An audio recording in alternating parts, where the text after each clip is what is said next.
proceed with today's business, I wish to announce that the vacancies which occurred in the National Assembly owing to the resignation of Mrs. D.B. Ngwenya and P. Sindane have been filled with effect from the 10th of December 2021 by the nominations of Ms. P. Murray and Mr. A. Matumba, respectively. The vacancies which occurred owing to the passing away of Mr. D. M. Nkosi has been filled by the nomination of Mr. C. N. Malimaja, with effect from the 25th of January 2022. The vacancy which occurred owing to the resignation of Ms. S. N. August has been filled by the nomination of Mr. B. N. Heron, with effect from the 2nd of February. Lastly, the vacancy which occurred owing to the passing away of Mr. S. M. N. Ngumalo has been filled by the nomination of Mr. S. S. Zondo, with effect from the 8th of February 2022. The members have made and subscribed the oath and affirmation in the Speaker's office. I welcome you, honorable members.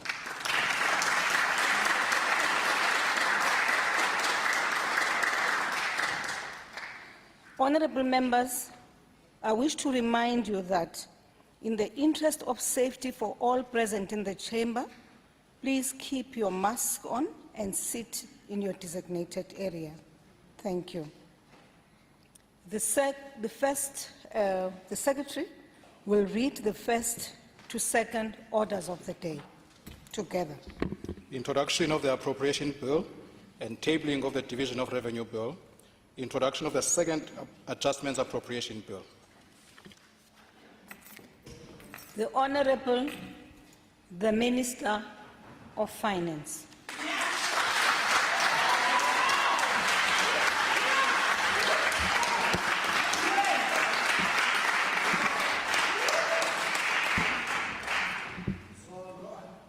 Honorable Speaker, His Excellency, the President of the Republic of South Africa, Mr. Cyril Ramaphosa, His Excellency, the Deputy President, Mr. David Mabuza, Cabinet colleagues, members of the Executive Committee for Finance and the provinces. I've got the honor of having a guest, the Minister of Finance of the Democratic Republic of Congo, who is around us today.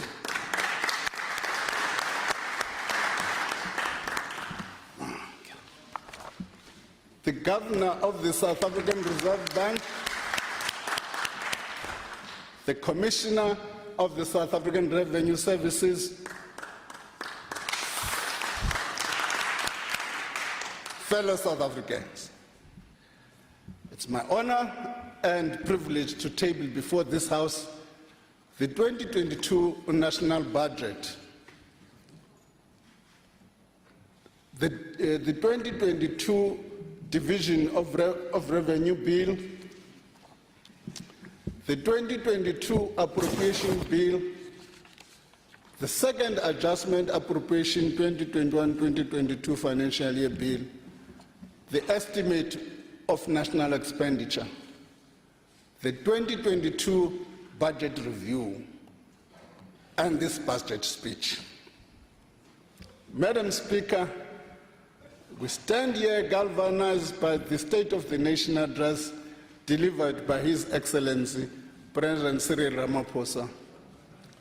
The President reminded us that as we face steep and daunting challenges like we have done in the past, we will overcome.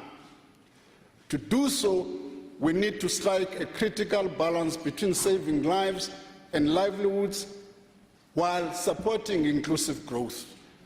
The budget presents this balance. Our economic recovery has been uneven and risks remain high. We must proceed with caution. In the 2021 medium-term budget policy statement, we committed ourselves to charting a course towards growth and fiscal sustainability. This budget reassets this commitment. It narrows the budget deficit and stabilizes debt. It also extends income and employment support to the most vulnerable, addresses service delivery shortcomings, and provides tax relief. We'll come back in a moment to those areas. However, these interventions cannot replace the structural changes our economy needs. Difficult and necessary trade-offs are required. The world economy is expected to grow by 4.4% this year. This is lower than 4.9% we anticipated at the time of tabling the medium-term budget policy statement. The Omicron variant of the coronavirus caused many countries to impose restrictions to manage its spread. In addition, continued imbalances in global value chains have limited pace of the world economic recovery. The South African economy has not been insulated from these global developments. We have revised our economic growth estimate for 2021 to 4.8%, from 51% at the time of the tabling of the medium-term budget policy statement. This revision reflects, Madam Speaker, a combination of the impact of changes in the global environment along with our own unique challenges. Commodity prices, which have supported our economic recovery, slowed in the second half of 2021. Also, violent unrest in July and restrictions imposed to manage the third wave of COVID-19 further eroded the gains we made in the first half of the year. Industrial action in the manufacturing sector, particularly the steel sector, also the re-emergence of load shedding also slowed the pace of recovery. The real GDP growth of 2.1% is projected for the 2022, which is an upward revision from what we said at the time of the medium-term budget policy statement. Over the next 2 years, GDP growth is expected to average about 1.8%. Tax collections since the time of the medium-term budget policy statement have been much stronger than expected.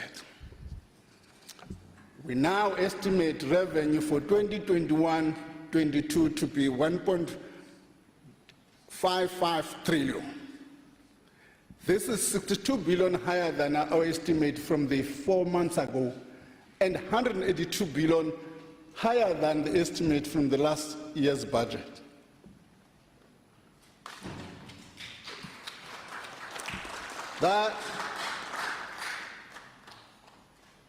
This follows a shortfall in the previous year of 176 billion when compared to 2020 budget forecast. This positive surprise has come mainly from the mining sector due to higher commodity prices. The improved revenue performances of short-term increases in commodity prices. To be clear, any permanent increases in spending should be financed in a way that does not worsen the fiscal deficit. We have also seen higher revenues from other sectors and other tax instruments, such as personal income tax and value-added tax. Madam Speaker, this year marks the 25th anniversary of the establishment of the South African Revenue Services. SARS plays a vital role in the economy, and we congratulate them on this momentous occasion.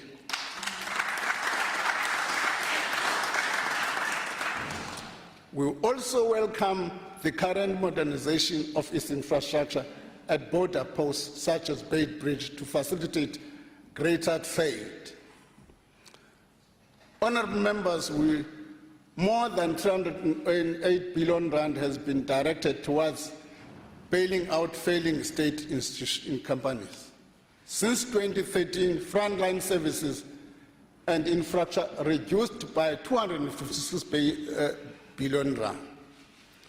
In this budget, we are shifting from this trend and are restoring our focus on the four core functions of government. We're also on course to close key fiscal imbalances and restore the health of our public finances. Our debt burden remains a matter of serious concern. This year, government debt has reached 4.3 trillion and projected to rise to 5.4 trillion over the medium term. This huge sum is owed to lenders domestically and around the world. It incurs large debt service costs, averaging 330 billion rand annually over the medium term. These costs are larger than spending on each of the health, police, or basic education. For this reason, to support the economic recovery, in this budget we are reducing the fiscal deficit and stabilizing debt.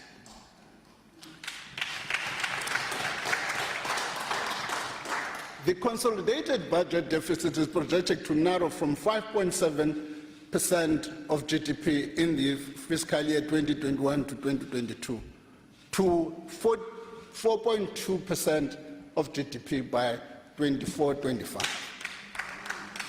We now expect to realize a primary fiscal balance where revenue exceeds non-interest expenditure by 2023-24.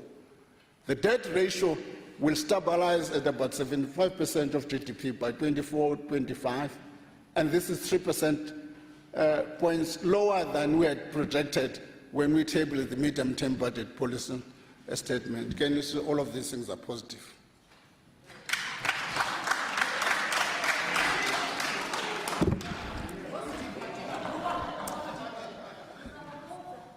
This is also the first time since 2015 that we are reducing the borrowing requirement using some of the extra revenue we have collected. The borrowing requirements decreased by 135.8 billion this year, and a total of 134.1 billion over the next 2 years. Though this fiscal outlook has improved, it is subject to significant risk. These include, amongst others, slow global and domestic economic growth, calls for permanent increase in social spending that exceeds available resources, pressures from public service wage bill, and continued request for financial support from financial distressed state-owned enterprises. We need to stay vigilant and mitigate the risk where possible. In the upcoming period, we'll do more to work to strengthen fiscal anchors. We'll also reduce the continual demands on South Africa's limited public resources from state-owned companies. For this reason, state-owned companies need to develop and implement sustainable turnaround plans. The future of state-owned companies is under consideration by the Presidential State-Owned Enterprise Council. Their future will be informed by the value they create and whether they can be run as sustainable entities without bailouts from the fiscus. Some state-owned companies will be retained while others will be rationalized or consolidated. To reduce this continued demands on South Africa's public resources, the National Treasury will outline the criteria for government funding of state-owned companies during the upcoming financial year. Tough love.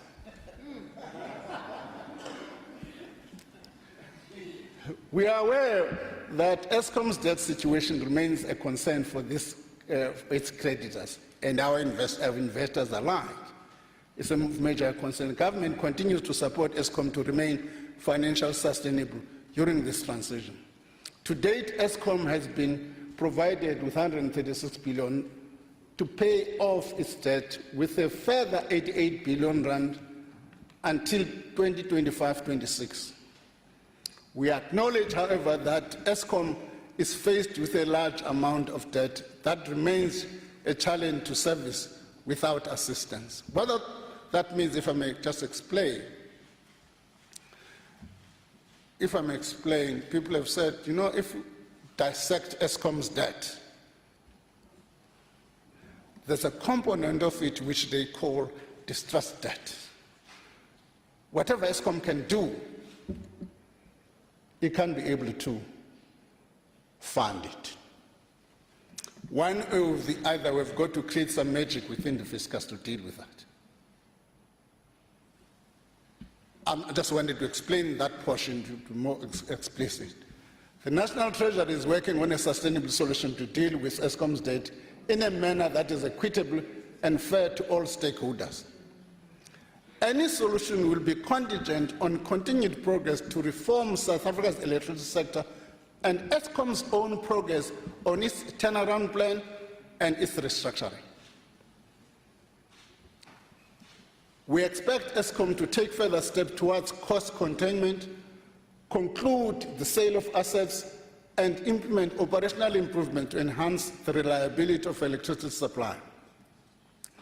The outcome of this work, which is legally and technically complex, will be announced within the next financial year.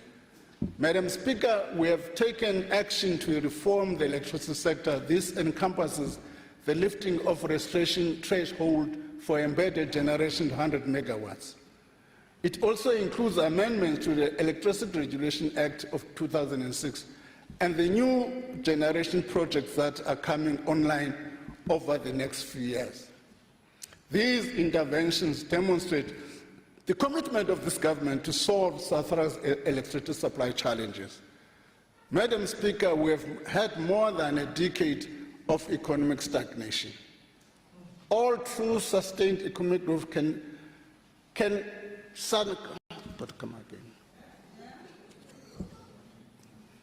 Only through sustained economic growth can South Africa create enough jobs to reduce poverty and inequality, enabling us to reach our goal of better life for all. The economic reconstruction and recovery program remains essential to growth. We are accelerating implementation of critical structural reforms contained in the economic recovery and reconstruction program, particularly electricity, rail, ports, telecommunication. To complement these interventions, Madam Speaker, we will accelerate infrastructure investment, which is a backbone of a thriving economy. The National Treasury will be implementing the result of recently completed review of the public-private partnership framework. We aim to create centers of excellence for PPPs and other blended finance projects. The Center of Excellence will be established with direct Treasury oversight. It will be a direct interface with private financial institutions for investment in critical government infrastructure programs.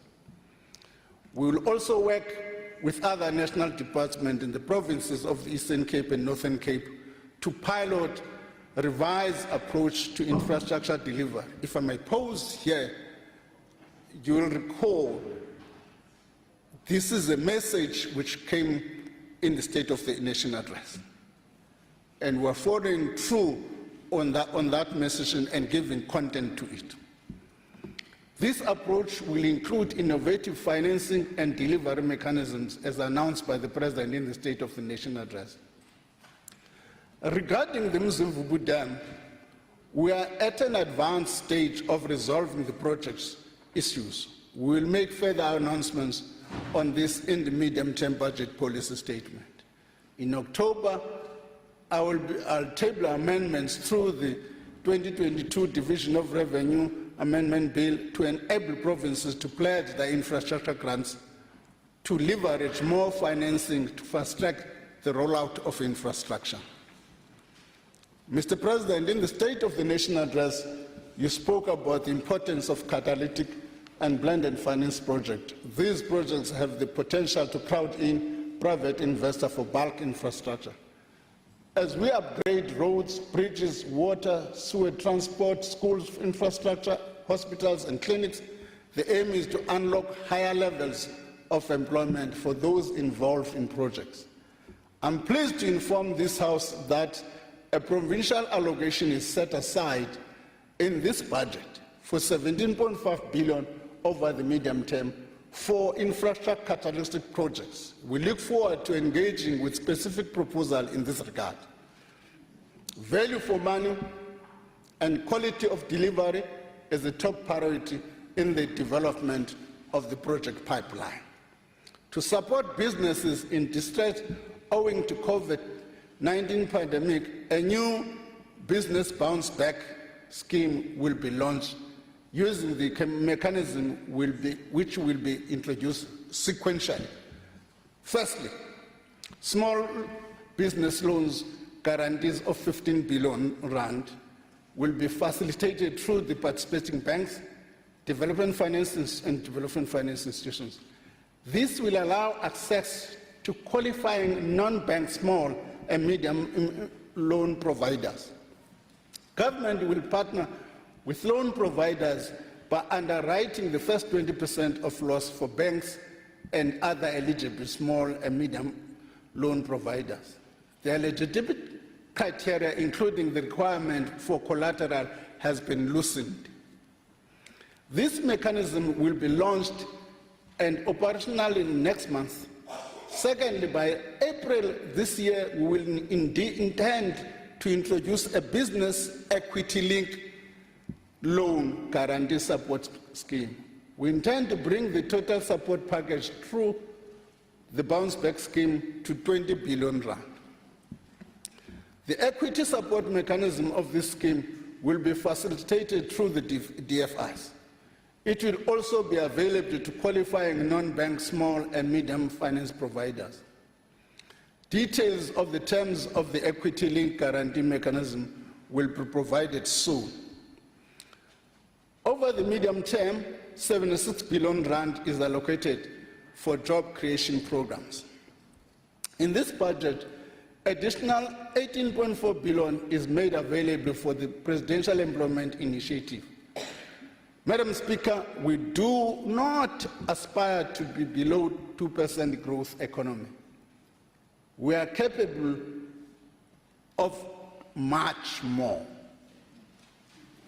In this regard, we are refining proposal for an expanded reform agenda to shift our economy towards a higher growth trajectory. In this budget, we are taking steps to support education, health, the fight against crime and corruption, and to improve capital investment, among others.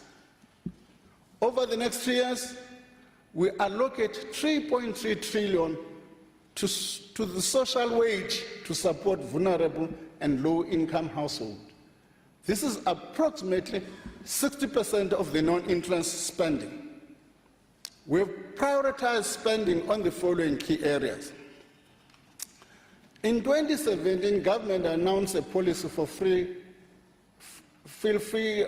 higher education. We are announcing an additional allocation of 32 billion rand for financial support to current bursary holders and first-year students under the National Education Finance Aid Scheme. Any further shortfalls will be funded from within the baseline of the Department of Education. Madam Speaker, at the height of the COVID-19, our teachers had to make tremendous sacrifices to ensure that our children get educated. Equally, our healthcare workers were among those that were the last and only line of defense against the pandemic. In this budget, we are adding 24.6 billion for provincial education department to address the shortfalls in the compensation of teachers.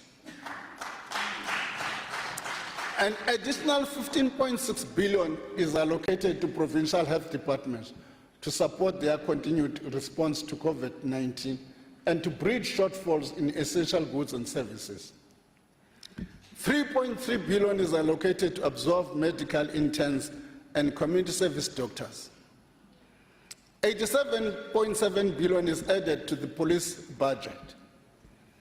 The department is allocated 1 billion to implement personnel reforms, and another 800 million may be available in the following year, subject to satisfactory progress. That's the Department of Defense. We are also strengthening the resources of the justice system and our courts. In this regard, the budget of the Department of Justice and Constitutional Development is increased by 1.1 billion, while the Office of District Justice received an additional 39.9 million. The South African National Road Agency receives an additional 9.9 billion for maintaining the non-toll road network. Over and above this, the budget facility for infrastructure has approved funding for several water projects. 2.1 billion is allocated for raising the wall of the Klein Willem Dam. The Lipile water border is allocated 1.4 billion for the Olifantsfontein Ebenezer plants. The Umgeni Water Board is allocated 813 million for the Lower Umkomazi water supply chain scheme. I'm pleased to announce that the project to maintain 6 border posts, including Bait Bridge, is at an advanced stage of preparation. Feasibility studies have been completed and a request for proposal will be issued in March 2022. Madam Speaker, we watch in outrage and sadness as flames devour the buildings in which our Constitution was born. I'm gratified to learn of the enthusiasm of South Africans who want to be part of rebuilding Parliament. I'm looking forward to truly a national effort for this. The Department of Social Development will receive the largest allocation of 58.6 billion over the medium term for the following. First, to initiate a new extended child support grant for double orphans. This is to encourage the care of orphans within families rather than foster care. Second, to provide inflationary increases to permanent social grants. For 2022-23 fiscal year, the old age, war veterans, disability, and care dependence grants will increase by 90 rand in October. The foster care and child support grants will increase by a once-off 20 rand in April. Thirdly, 44 billion rand is allocated for a 12-month extension of the 350 social relief grant, total distress grant. Honourable members, the social relief distress grant was introduced in 2021 as a temporary relief measure in view of the plight of those who have lost economic opportunities and were adversely affected during the worst periods of the pandemic. These emergency grants added to the country's already extensive social safety net. South Africa now pays grants to more than 46% of the population. Finally, the 2022-23 contingency reserve is increased by a 5 billion rand. This provides for an amount already approved in the previous budget for the land bank to be paid in the new financial year. We remain committed, if I may come back to the land bank issue, precisely because of the difficulties in settling with the lenders on time. We couldn't make the transfer during this financial year. Progress is being made in settling with the lenders, and we think by the beginning of the financial year, we'll make progress, and we're making that 5 billion available for the next financial year. We remain committed to controlling those parts of the budget that are permanent in nature, including by arresting historical rapid increase in the public sector wage bill. Compensation spending will increase marginally from 665.1 billion in 2021-22 to 702 billion in 24-25, at an average annual rate of 1.8%. As indicated in 2021 medium-term budget policy statement, we have allocated additional funding of 20.5 billion rand in 2022-23 to meet the cost of implications of the 2021 Public Service Wage Agreement. A public sector labour summit is scheduled to take place as from the 28th to the 31st of March. This summit is an important opportunity for stakeholders to engage in building sustainable public services and remuneration guidelines. Basic municipal services require more support, especially for the poor. To address this, 28.9 billion is added to the local government's equitable share. Madam Speaker, we are making these allocations to uplift and provide services to our people. These funds must be used for the purpose they are meant for. Currently, 175 out of the 257 municipalities are in financial distress. We stand ready to work with Parliament and all oversight bodies to hold municipalities accountable for delivery of these services. At the same time, our municipalities and other institutions cannot survive if they do not receive payment from those who consume their services. We urge our people and government departments to pay their municipality bills. Municipalities are also required to improve their service delivery mechanism and to ensure that billing systems are fair and efficient. Madam Speaker, corruption is a major blight in our country. It has lowered our economic growth potential, made us physically more vulnerable, and severely weakened the capacity of the state. Accounting officers need to ensure that their procurement processes have integrity, provide value for money, and are free from interference from political people like me. We also need to be clear on what we are fighting.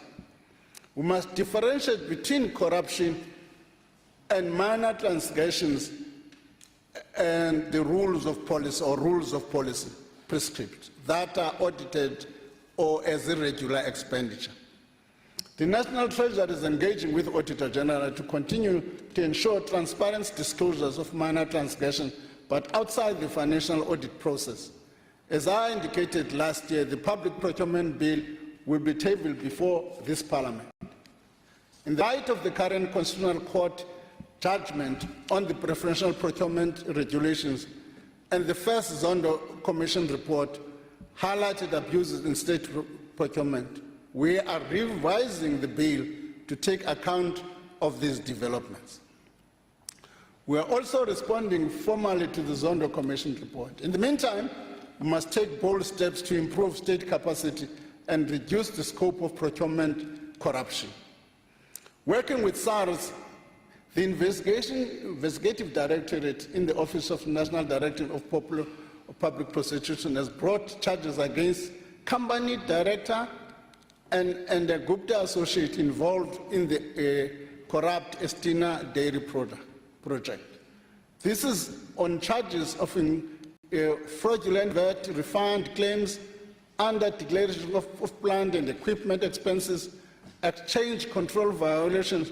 SARS is also recovering the fraudulent refunds that were claimed.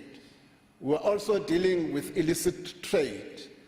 Just yesterday, SARS conducted a search and seizure operation.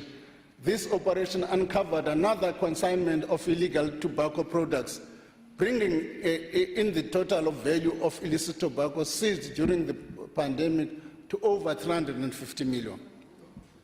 Overall, SARS has raised assessment of 18 billion additional duties, cancelled the trading licenses of 3 operators, liquidated 1 operator, and referred 18 cases for criminal prosecution. Finally, we are addressing the weaknesses in fighting fraud and money laundering identified in our recent mutual evaluation or our anti-monetary laundering system by what is called the Financial Action Task Force, what is called FACT. Madam Speaker, households and businesses are still under financial... No, it's how it is spelled.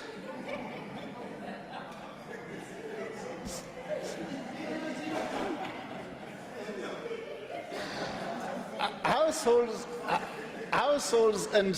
are still under financial pressure and are coping with higher obligations, the effects of COVID-19 and increased fuel prices. Now is not the time to increase taxes and put the recovery at risk.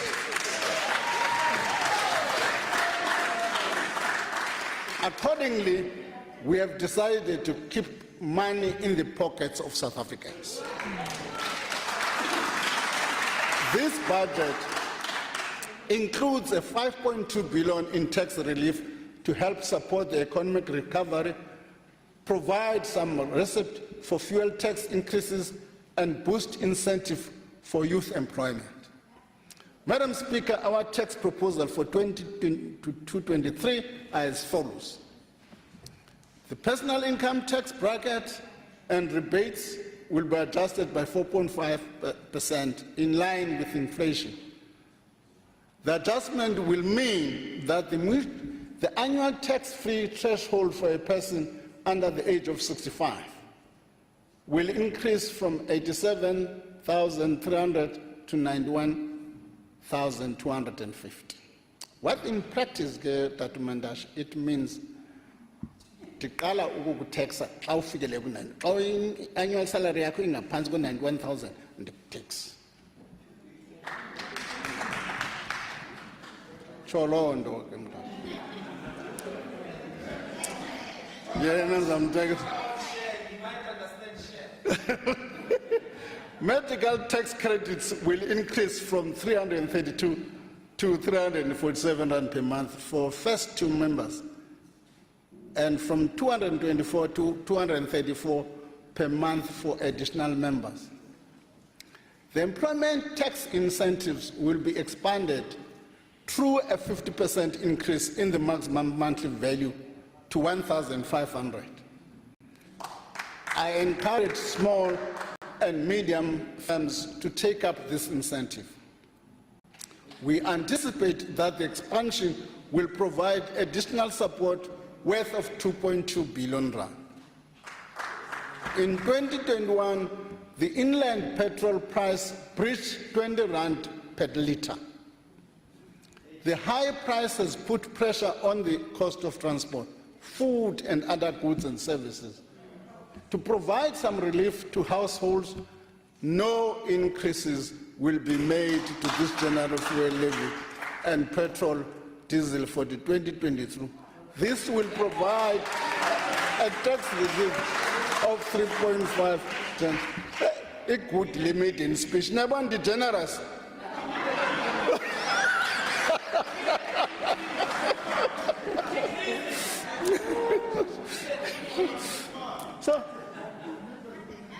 So that's 3.5 billion to South Africans.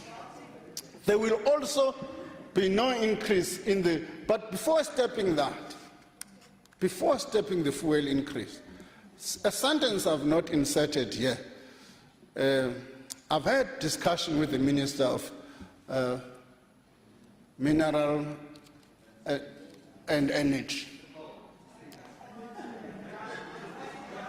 We are in agreement.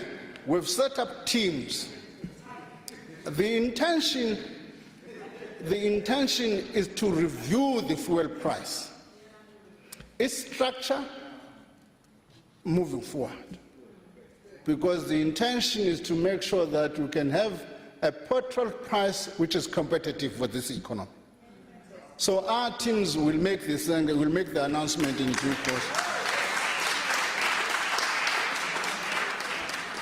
There will also be no increases in the road accident fund. No increase again.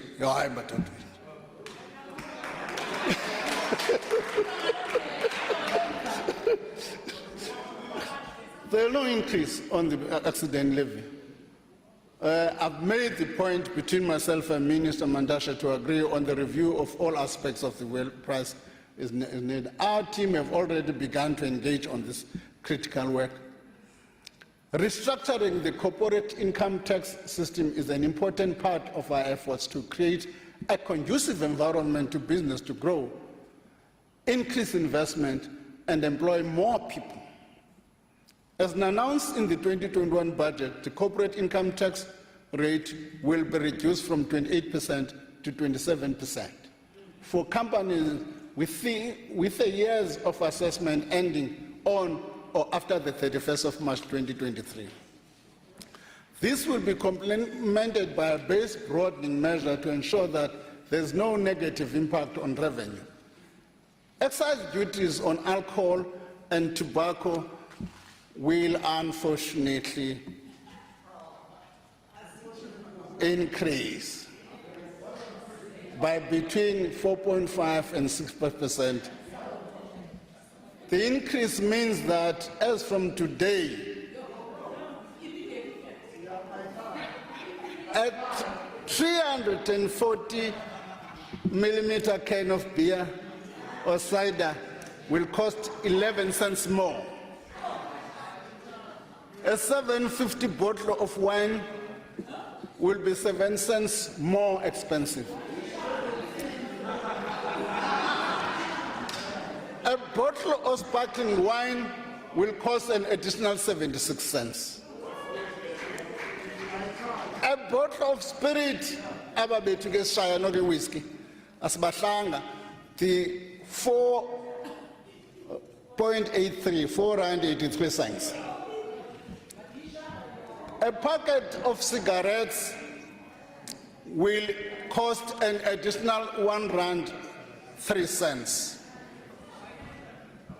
25 grams of puffed tobacco will cost an extra 37 cents. 23 grams of cigar will be no cigar bandakwethu masisithi siphezulu R6.77 more expensive. Government also proposes introducing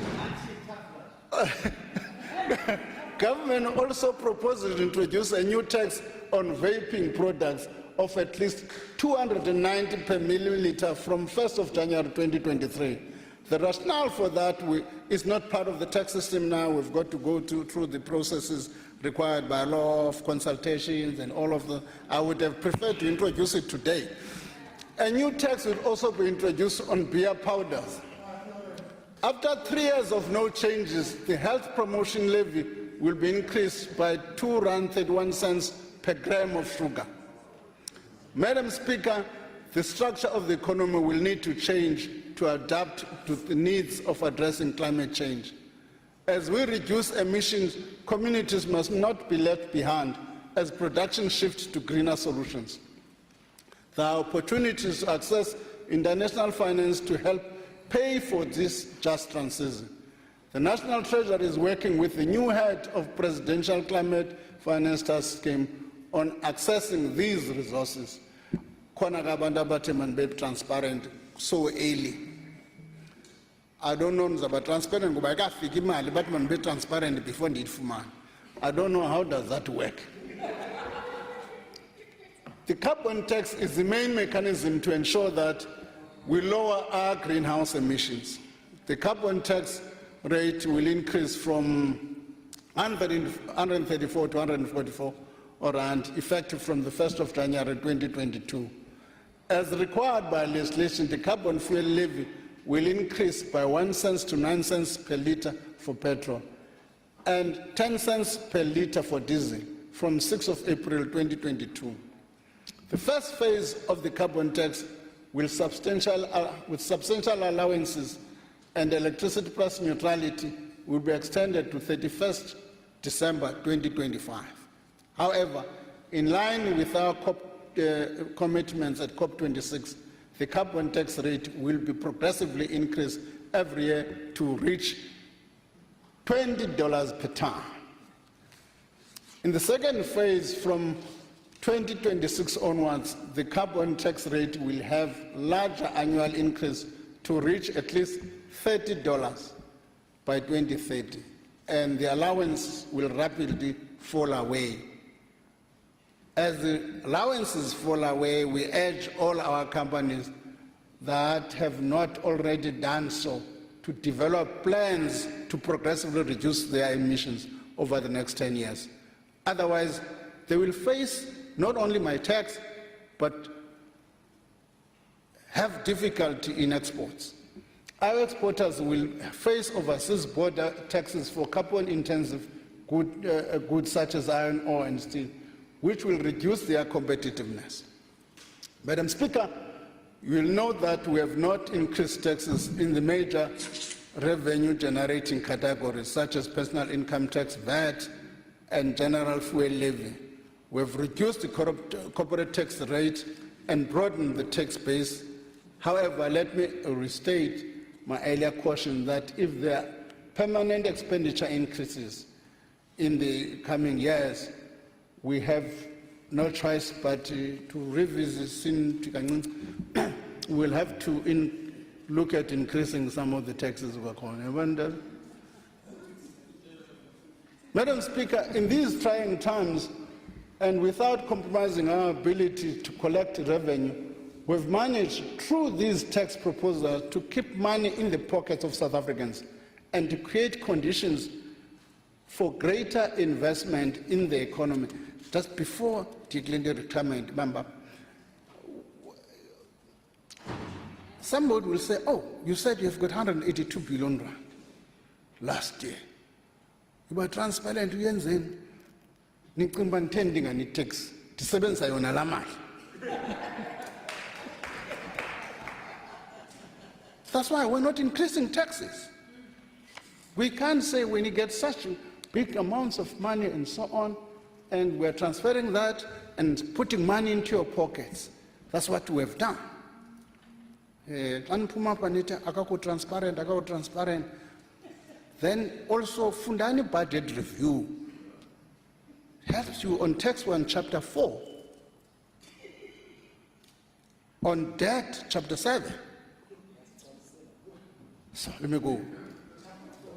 Retirement funds play a critical role in channeling savings into productive investment. There's been this outcry about Regulation 28 of the Pension Funds Act, which sets out criteria through which these funds may make investment. After consultation, changes have been proposed to these regulations to enable greater investment in infrastructure by the funds. After consultation again of these changes, the amendments will be gazetted next month. Regulation 28. Next month in the Gazette, March. Government has also proposed a fundamental restructuring of the retirement system for individuals to allow for greater preservation and partial access to funds through what they call a two-pot system. Part of this proposal includes the possibility of short-term access, which would be depend on the approval by trustees of each fund. Let me just explain this thing. There's a Utito promised us, are you going to give us? No, I can't give you money from your own pension fund. Your own pension fund has got its own trustees. The decision to take money out of the fund must be a decision of a trustee. The only thing I'm going to do as the Minister of Finance is to create a conducive environment for trustees to make that decision if they think the fund is capable of doing so. But the Minister of Finance what must copy man and must no. Think upon a bail.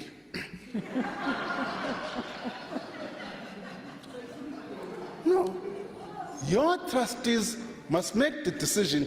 I will make the law which make it possible for the trustees to make the decision, not me.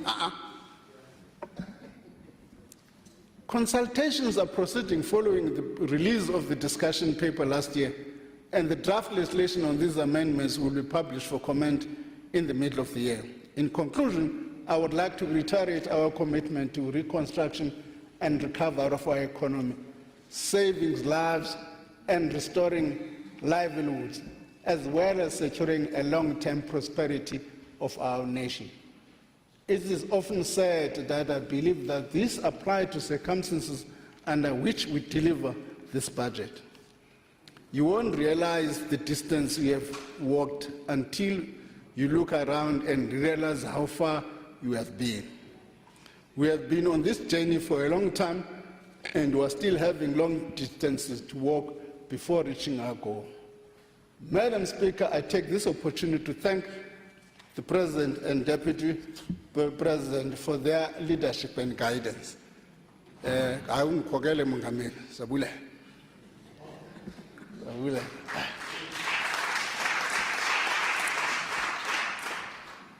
Thank my Deputy, Dr. Masondo, for his support. The Treasury team, led by the Director General, who's finishing 23 years this year, Dondo.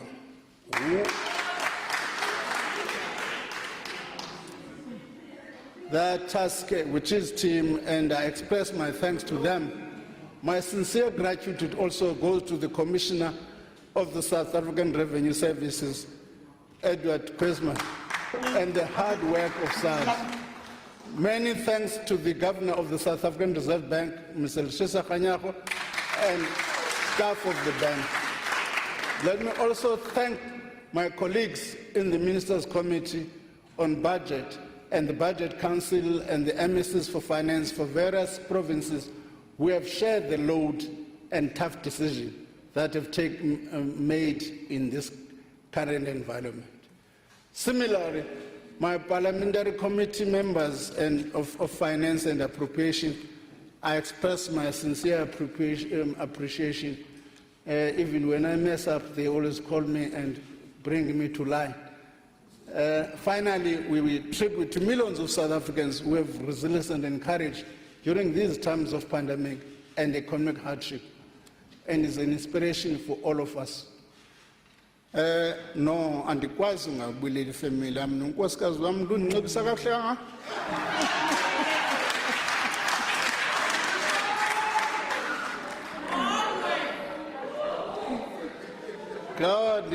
Ngaba ndiyamosha. I have got to thank umamfazi wami umamchawe bana ndiluka I look nice.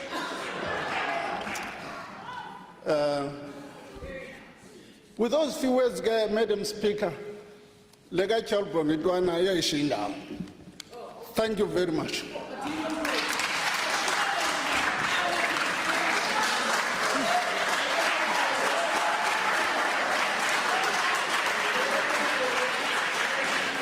I thank the Honorable You must present the bill. Minister.